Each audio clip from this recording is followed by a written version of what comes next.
Greetings Internet, welcome to Aaron Plays, and this will be the first turn of War and Peace, the Russian campaign, Avalon Hill 1980, so it's the old version. If you're unsure of what I'm doing, go and please watch the previous introductory video, and also I did a sort of unboxing video earlier as well. But this will be the first turn, so this is May 1812. Let's go down the map board. Let's see what's going on.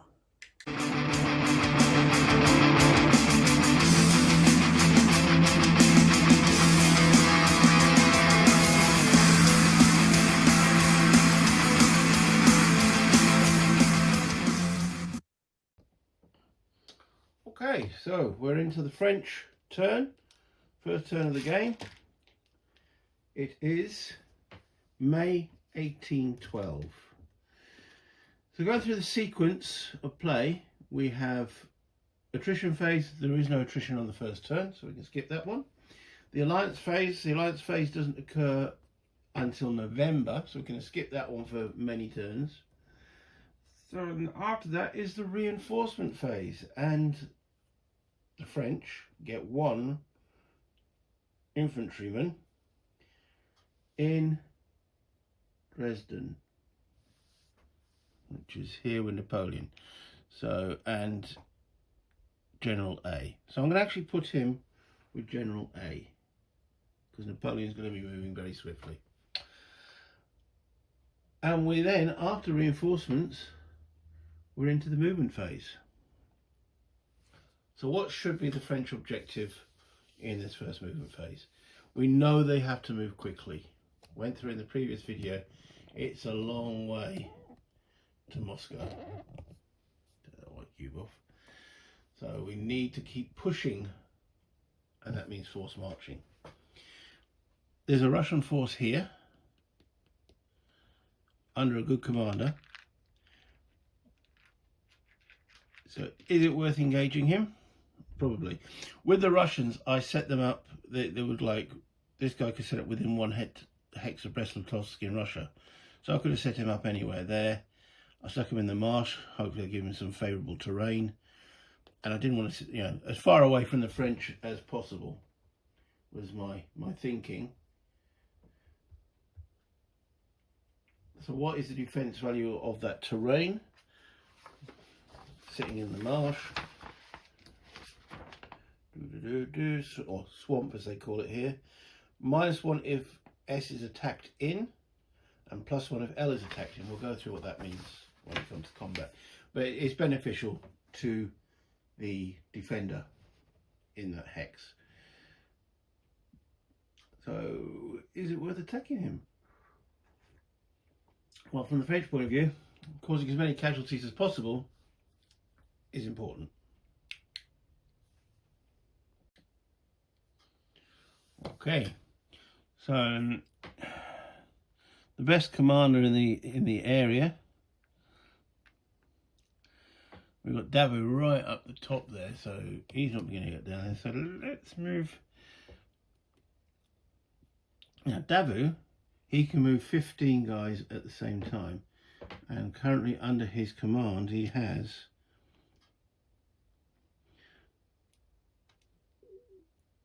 He has 15 infantry and a cavalry, so the cavalry can move independent. So it's 5, 10, 11, 12, 13, 14, 15 and a cavalry. And he's going to be crossing that river there, so that is a +1 movement. So we're leaving technically the cavalry behind. So it's 1, 2, 3. Let's see if we can get 2 more movement points out of him. So let's leave the cavalry there for the moment. So he's moved 3, and we want 2 movement points. This is where the force marching comes in. So let me bring up the force march table on my iPad. There we go. All right. So I'm requiring 2 extra movement points.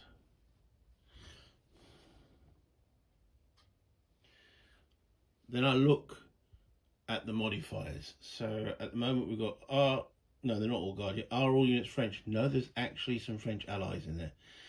All unsupplied units? No, they're all supplied. All units in Spain and Russia. We're not on the Russian borders yet, and it's during winter turn. No, so there's no modifier. So I make a single roll, and I roll a 3. He gets the 2 movement points he wanted. If I'd rolled a 1, then I'd got a 4. I'd have only been able to move 1 movement point and taken a loss. But that was successful. So going back to the map, so we're moving Dabu, and he goes there. 1, 2, the 2 movement points requested. That cavalry unit that was with him will also now go 1, 2, 3. I think I've cheated already, haven't I? Hold on, go back on Dabu. 1, 2. 1 into there, 2, 3 to there because of the river. God, I'm already making a mistake. Would I have requested 3 movement points? No. Just the 2. So it's 3. So he doesn't get adjacent. And the cavalry unit, 1, 2, 3, 4. Do I want to force march him into that hex there? Asking for 1 movement point. It's only on a 6. We know it's a French unit. He actually has a -1. So let's do it. Well, it's automatic. You'll automatically get that 1 hex and join Dabu in there. Well, that wasn't a great start, was it? Already a mistake. Okay, I'm going to move these Prussian units. Now they've got to maintain their own separate supply path. So for the French, and it's a special rule for this one, supply sources, the supply source for all French and French satellite units is any major city which the French player controlled at the start of the scenario. And if the non-French player gains control of such a city, it may not function as a French supply source for the remainder of the game. Supply source for Austrian, Prussian and Russian units is any city in the unit's home country. Doesn't have to be a major city. If the opposing player gains control of a city, it may not be used as a supply source for the remainder of the game. And Austrians and Prussian units may never voluntarily enter a hex in which they would become unsupplied. So we're going to move Yorick, and we're going to leave a garrison in Königsberg. Leave one of his infantry in Königsberg, and then we're going to advance him 1, 2 as far as Memel, taking control of that town. Okay, now there is Commander D in that hex, and he's a French D. He's got some Polish and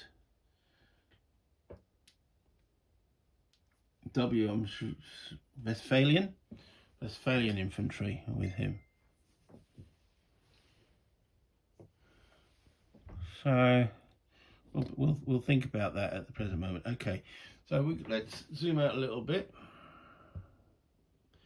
Do we want to engage Bagration? I can't remember exactly how many men Bagration has, but I know it wasn't a lot.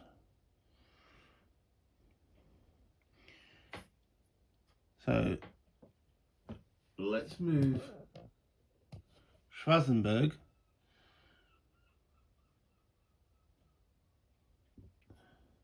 who has got a fair few. The Austrian Corps, there's 2, 3, 4, 5 infantry and 2 cavalry. Again, we will leave 1 troop behind in Lublin as a supply source and move 1, 2, 3 to there.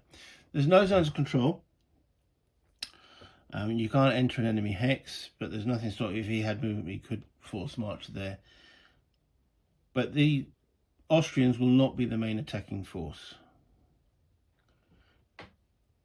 Poniatowski, and if any Polish listeners, if I've bastarded that completely, I do apologise, will move down. Now he has, let's see,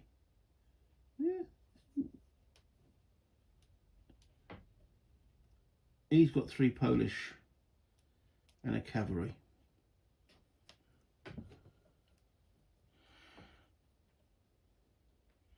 One, 2, 3. It actually will take command. What's Commander C got? Commander C.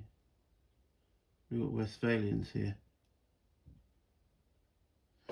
Okay, so I'm going to stick those with Poniatowski. Remember, you can move 10 troops. So here, 1, 2, 3 into Brest-Litovsk. Because I want the C commander to head back and start picking up some of these guys that are lagging behind. But that's, again, Bagration has got troop quality at 2, and he's also got his morale, his personal leadership at 2. Poniatowski's 1, and he's coming with satellite infantry, which is 1 as well. So they're not great on the offensive chart there. Jerome Bonaparte. Now Jerome also has some Polish infantry and a cavalry unit. Can he get there? 1. Well, and who's he stacked with? Little Commander A.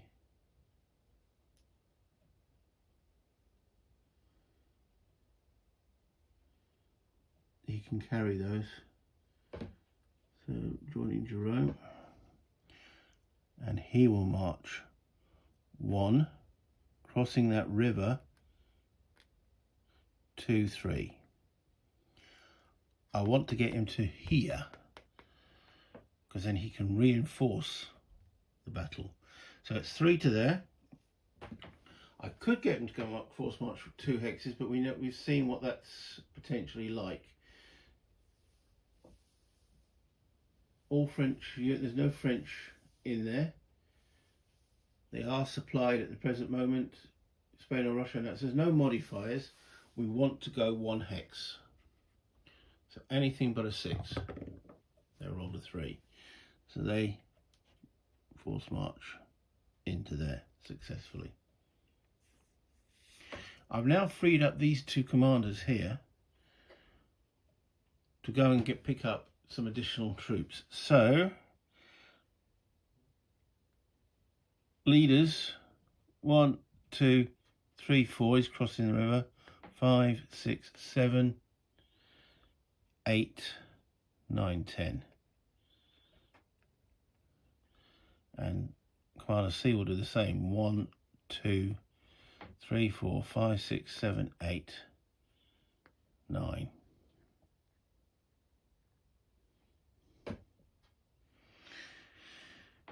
So Leader's got 10 movement points.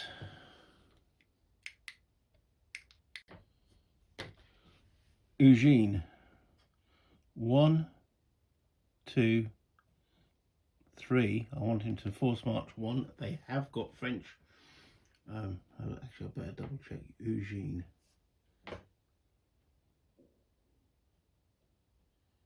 Yeah, they're all French.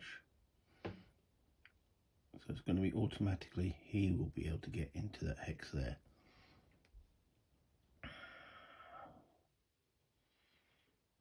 Commander B, these are unnamed dudes.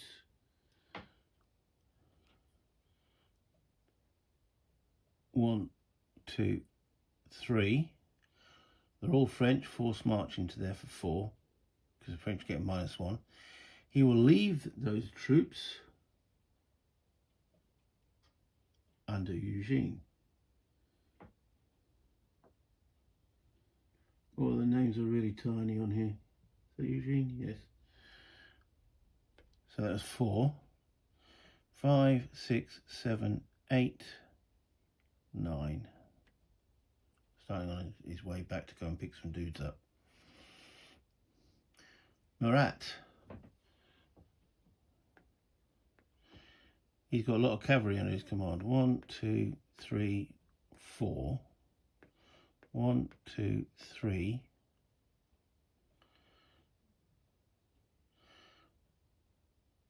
Oh, yeah, 1, 2, 3, 4, 5 into there.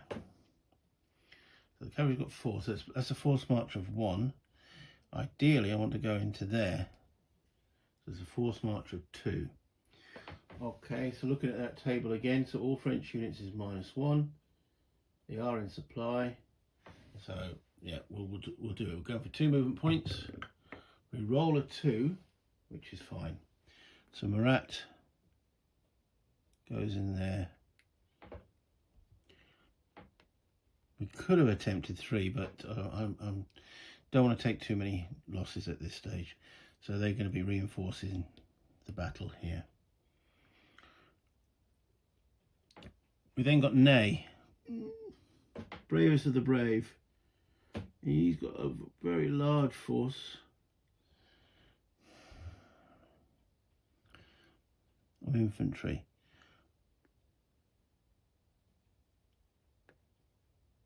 One, 2, 3 at the present moment.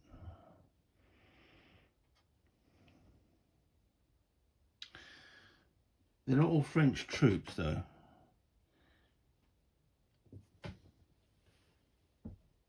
Ideally though, I would like 2 movement points.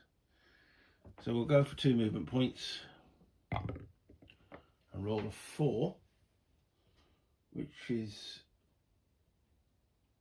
they get 1 and they lose a step. So let's have a closer look at Ney. Yeah, it's a amalgamation of troops. So they go 1. Actually, I'm going to go there. And we have our first loss. So Württembergers, can we get a focus on him? No, camera doesn't want to know, does it? There's the camera. There. All right. Well, anyway, that's the first step loss.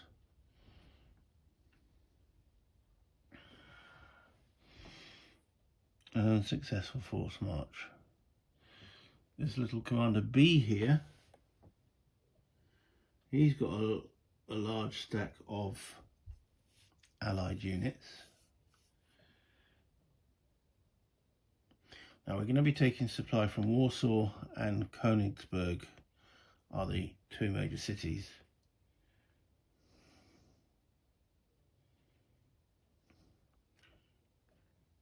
One, 2, 3. Attempt to force march 1 hex. Again, there is no modifier. They go 3, yeah, that's successful. And in they go.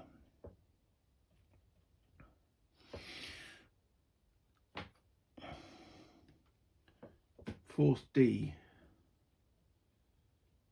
He's just got some satellite infantry.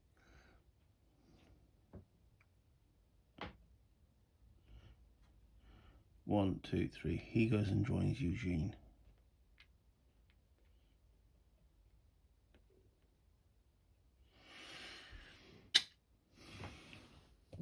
Okay. Looking at the back line here. So these guys just cannot move until they get a leader. Victor.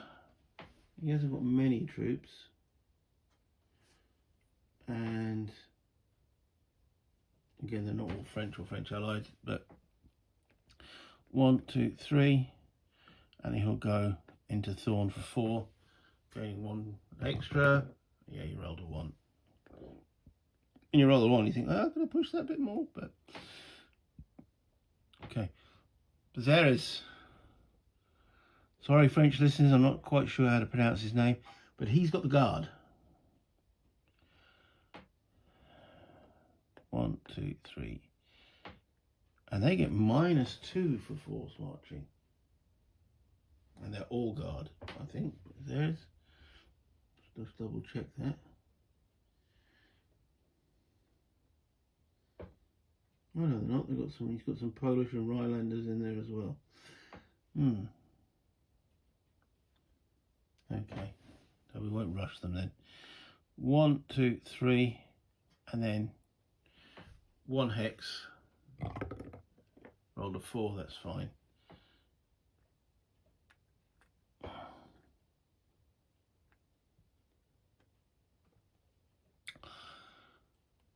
The Emperor, he's moving without any troops. So you can move 10 movement points. So 1, 2, 3, 4, 5, 6, 7, 8, 9. Joins up with his guard, 10. The A commander, who's stacked with him,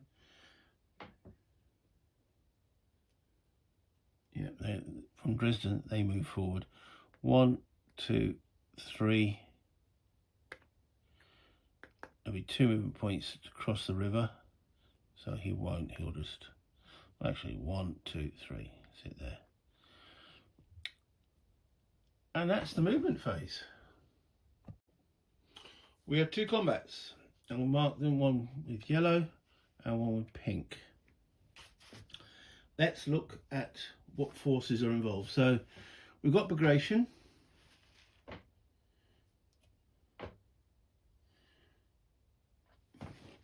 who has total force of 5, 6, 7, 8, 9, 10, 11. He's got quite a force there. Maybe it wasn't such a good idea to attack him. Poniatowski has, and he'll be probably the hex that we attack from initially.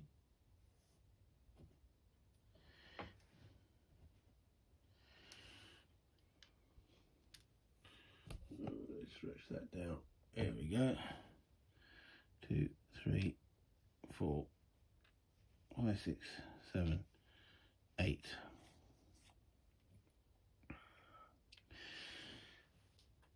And that is the initial odds on that combat.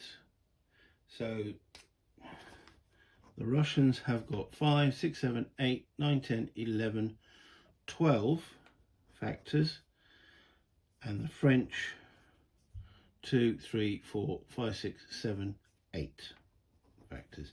So it'll actually be the Russians that will make the die roll. The larger force makes the die roll, which is the Russian in this case. We also now take in consideration things like morale and leaders. So Poniatowski has a morale rating of 1. I wonder if I could zoom a little bit on the of 1. And Bagration has a morale rating of 2. Sorry, leadership rating. Let me get me micro dice. We have a green one and a blue one. So these are die roll modifiers. So currently the Russians have 2 and the French have 1. Then the quality of the troops. So you look at the overall quality. Now they're all satellite troops, so their morale is 1. French is 2. Guard is 3. So they've all got a morale of 1. So they will increase a little French dice to 2. The Russians aren't on this board yet, so their morale is a standard 2 for the white. So currently their little die roll has gone to a 4 to a 2. Then these guys are in the swamp. This might not have been an advisable attack, but hey ho, we're going in. So to 5. The difference there is 3. So the Russians will roll the dice and add 3 to it. They roll a 10. You can't get much better than that. Okay, that's going to hurt.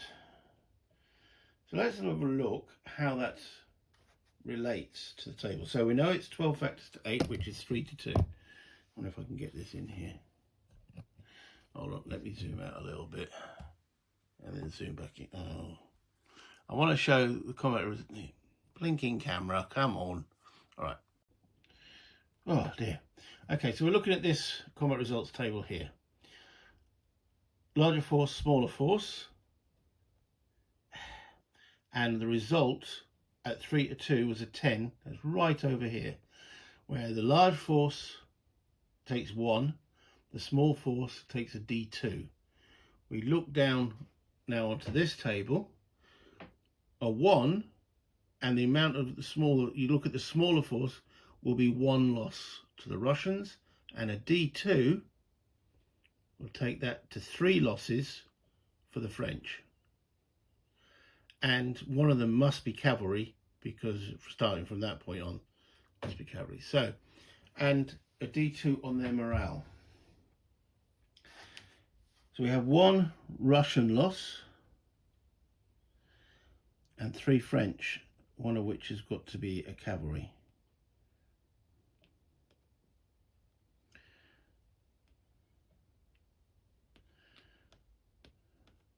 That didn't go too well. Okay. And the French morale goes to D2. And considering their morale is, I'm going to put a little D2 next to them. Considering their morale is only 1, they're actually gone to 0 at the present moment.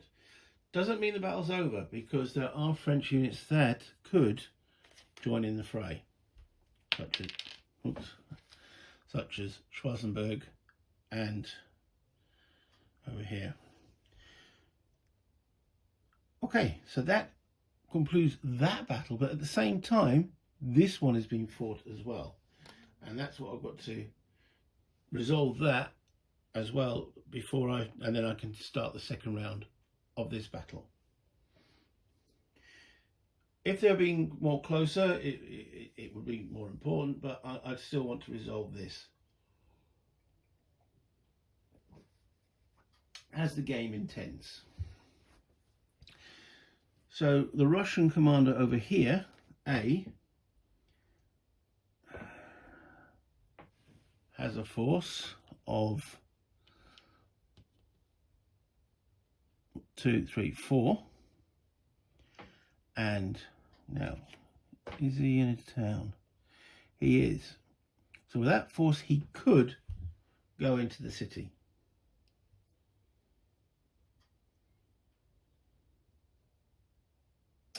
Should he? Well, let's have a look at what the French are bringing to the table. So we've got Eugene and Commander D. Eugene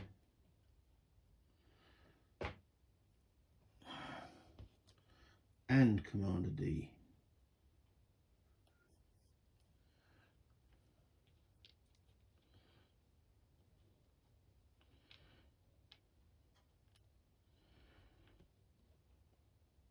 One, 2, 3, 4, 5, 6, 11, 12 to 2, 3, 4, 3 to 1.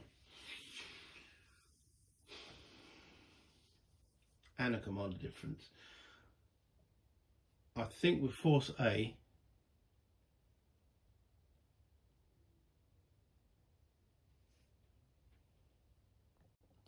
okay, I'd rather them not be trapped in the city. So they're going to fight it. So again, using my little micro dice, French, the leader is an A, so it's a 0, so he gets nothing for that, but he gets 2 for their morale. The French, okay, now we're looking at odds and ratios here. So let's just bring the detail up there. There are more French at morale 2 than there are allies. So the French make it morale 2 and Eugene gives him another one because he's a 1 command, so that's 3.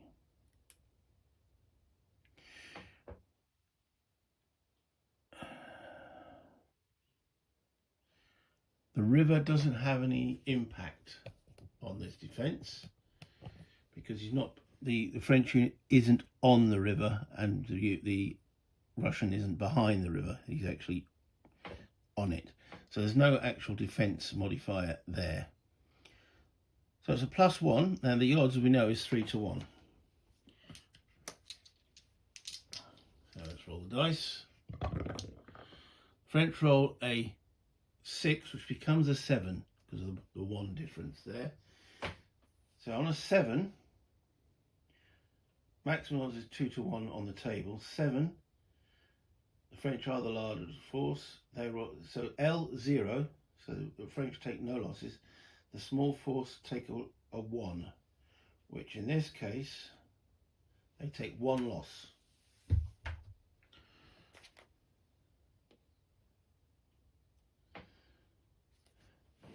We're both battles are now at the same state. So we now come to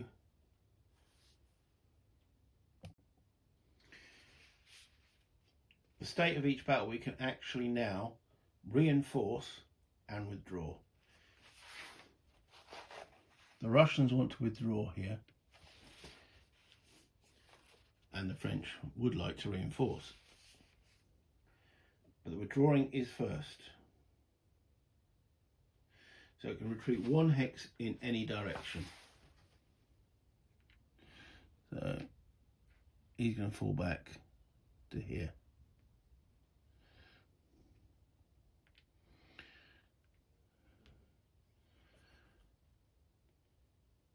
I could move Davo into here now or try and reinforce, but there's no battle. So I don't think I'm allowed to do that because they withdrew.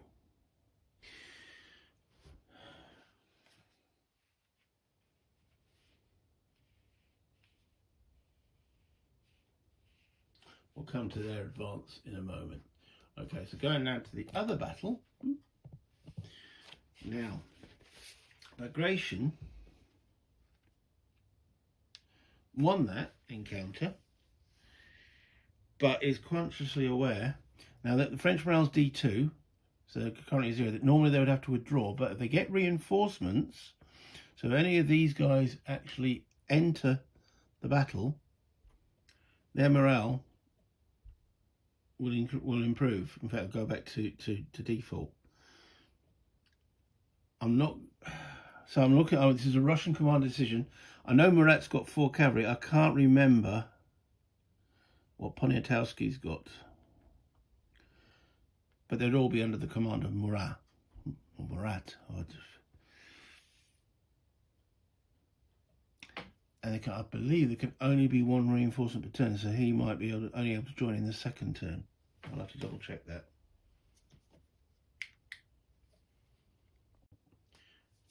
That's an interesting decision to make. The Russians are after force preservation.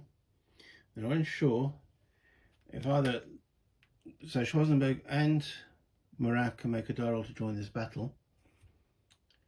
5 is required, so 3 or higher Schwarzenberg joins, 4 or higher Murat joins, and either one of those will improve the morale.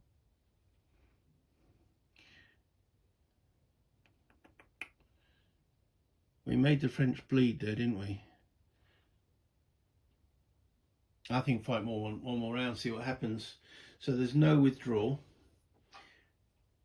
The decision for the French, do they want to push that attack or say that's it? Let's push it. Okay, so to get Schwarzenberg in the battle, we need to roll 3 or higher. He rolls a 6, so they're in. So I'll add those. And then Murat for that entire stack. He rolls a 5, they're in as well. So Murat and Joseph. Okay, so that significantly changes the odds.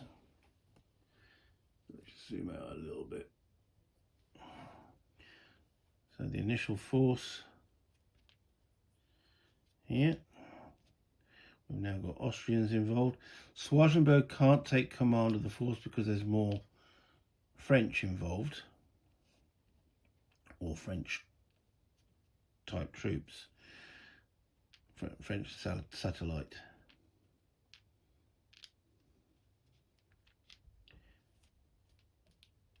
Okay, so that D2 disappears.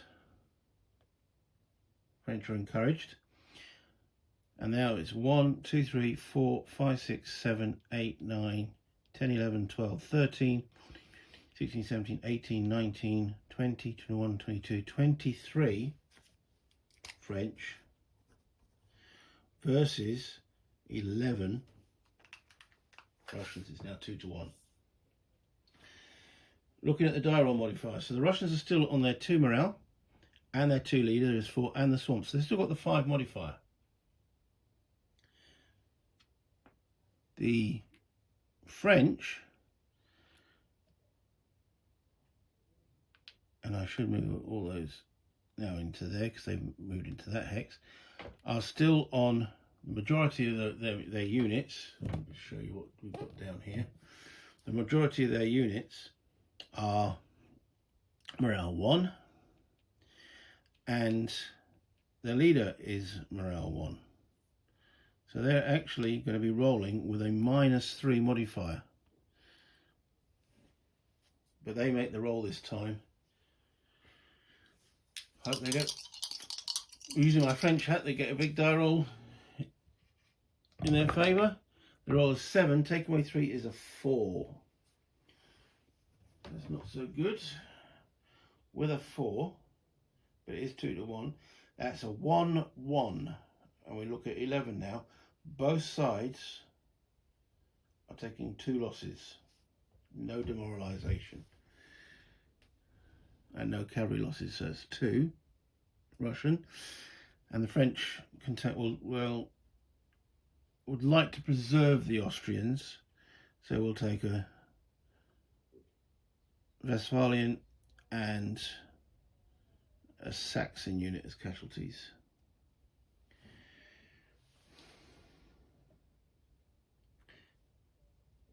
That worked to the French favour, because obviously this works on the smaller force. There was no demoralisation and it wasn't a particularly good roll. Going into the next round, the Russians decide to withdraw. Okay, so we'll put all those troops back under Bagration.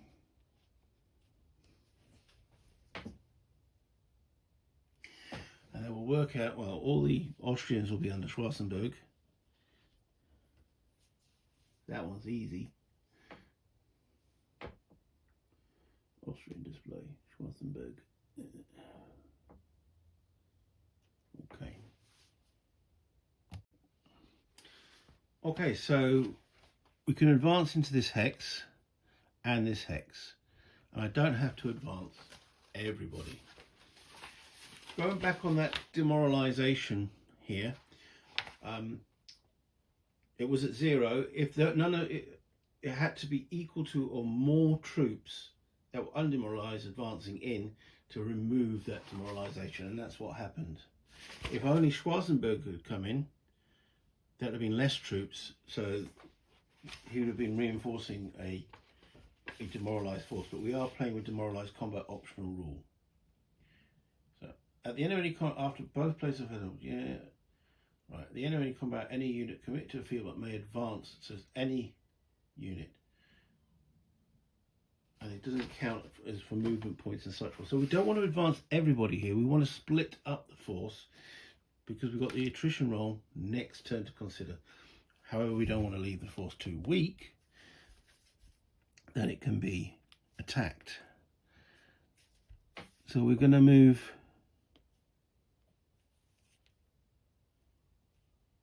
Jerome in there with 2, 4, 5, 6, 7. Where does attrition really start kicking in?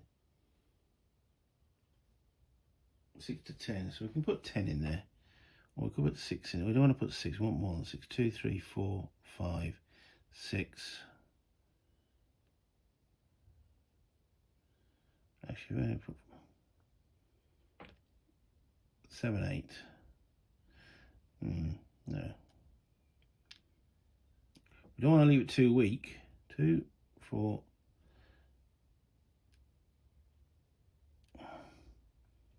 6, 7.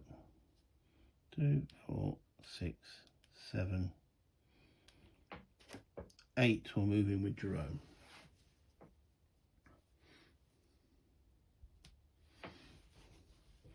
Polontelski and Morat will stay in that hex with 1, 2, 3, 4, 5, 6, 7. You know what, we'll actually put one more in with Jerome, the rest with Morat.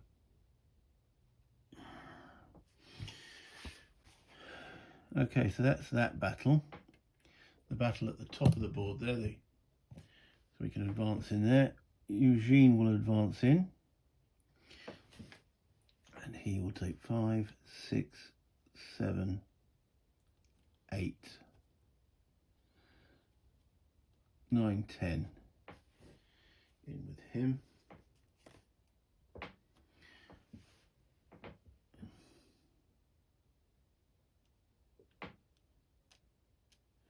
Which will be 9 Frenchmen and D, and on pole Eugene and Commander D. Right at the bottom of the table here, he will have 1, 2 troops, and those go back to Commander A for the Russians. And the last thing we've got to do is roll for leader casualties. So every leader that was involved, there's a chance that they bit the bullet. So at the end of each combat phase, so it's after all the combats, not per round, each player rolls a dice for his named leaders, so the A's and B's and such all don't count, which occupied a hex in which any friendly strength points were committed to a battle. The result is less than 12, the leader is unharmed. If a 12 is rolled, the leader is considered a casualty and the player immediately rolls 1 additional die. The result is 1 to 5, the leader is removed from the map and placed on the turn record chart. So how many months? On a 6, he's killed and permanently removed from the game. Okay, so we'll start with the battle down here. So we had Schwarzenberg, he rolls a 7. Joseph, obviously Jerome.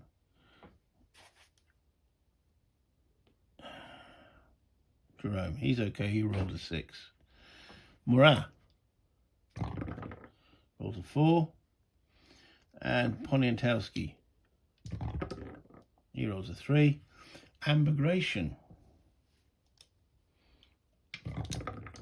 he rolls a 3, so he's okay. Back over here, the A leader doesn't have to roll. We then have Eugene, he rolls a 9, and Commander D doesn't need to roll. And that ends the combat phase, which ends the French turn. Let me bring you back up. Okay, initially I stated that I'm going to do 1 complete turn per video. I'm conscious that took quite a bit of time. I don't want the videos to run for too long, so I think I'm going to do it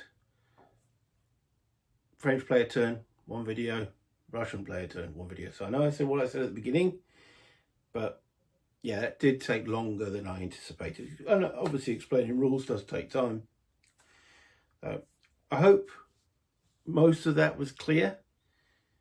Any comments you would like to make, maybe I've missed something, or combat modifier or something, anything like that, it all helps my knowledge of the game.